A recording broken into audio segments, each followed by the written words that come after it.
कैसे समाजवादी पार्टी और कांग्रेस के गुंडे दिल्ली में संसद सत्र का घेराव करने का काम किया। एक जाति से दूसरी जाति को गाली दे रहे हैं, दूसरी जाति को दूसरी जाति को गाली दे रहे हैं और फिर जातियों को आपस में लड़ाने का पाप कर रहे हैं। उसके नाम पे धरना प्रदर्शन करवाते हैं। थोड़ा सा मौका मिलता है, इस समाजवादी पार्टी को कैसे स्वीकार्य हो सकता है? कांग्रेस इसको कैसे स्वीकार कर सकती है? क्योंकि उन्होंने तो प्रदेश में, आपको पता नहीं,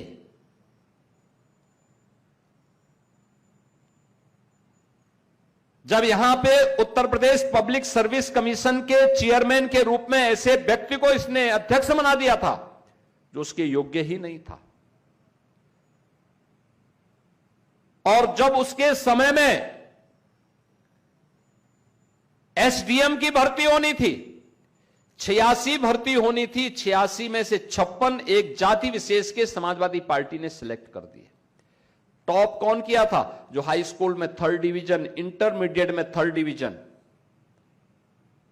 वह टॉप कर गया। यह उनके समय की स्थिति है। आज वे इसके बारे में भी नेगेटिव नैरेटिव सेट करने का प्रयास कर रहे हैं। वे हर प्रकार से प्रयास करेंगे। याद करना, वे समाज को जाति के आधार पर बांटेंगे, क्योंकि उन्हें मालूम है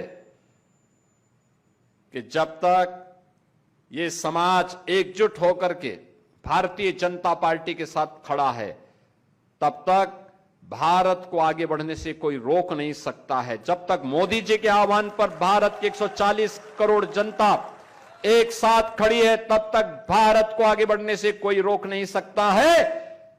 और यही इनकी चिंता का विषय है। इसलिए वह पहले समाज को बांटने का पाप कर रहे हैं, जाति के आधार पर फेक अकाउंट गठित करके एक जाति से दूसरी जाति को गाली दे रहे हैं, दूसरी जाति को दूसरी जाति को गाली दे रहे हैं और फिर जातियों को आपस में लड़ाने का पाप कर रहे हैं। उसके नाम पे धरना प्रदर्शन करवाते हैं। थोड़ा सा मौका मिलता है। याद रखना, इनकी संवेदना किसी गरीब के प्रति नहीं, किसी किसान के प्रति नहीं, किसी गरीब परिवार के प्रति नहीं है। इनकी संवेदना माफियाओं के प्रति होती थी। आज उत्तर प्रदेश माफिया मुक्त है, गुंडा मुक्त है, अपराधियों से मुक्त है, उपद्रव से मुक्त है, कर्फ्यू से मुक्त है। इस समाजवादी पार्टी को कैसे स्वीकार्य हो सकता है? कांग्रेस इसको कैसे स्वीकार कर सकती है? क्योंकि उन्होंने तो प्रदेश में कर्फ्यू दिया था, उन्होंने प्रदेश में दंगे दिए थे, उन्होंने प्रदेश में उपद्रव दिए थे, उन्होंने प्रदेश में लूट खसोट दिया था, उन्होंने प्रदेश में अराजकता दी थी। और उसी अराजकता का शिकार बनाने के लिए इनके द्वारा लगातार शरारतें की जा रही हैं, लगातार शरारतें की जा रही हैं। लगातार कभी वह जाति जाति को भड़काने का काम करते हैं, कभी किसानों को भड़काने का काम करते हैं, कभी युवाओं को भड़काने का काम करते हैं और कभी छात्रों को भड़काने का काम करते हैं।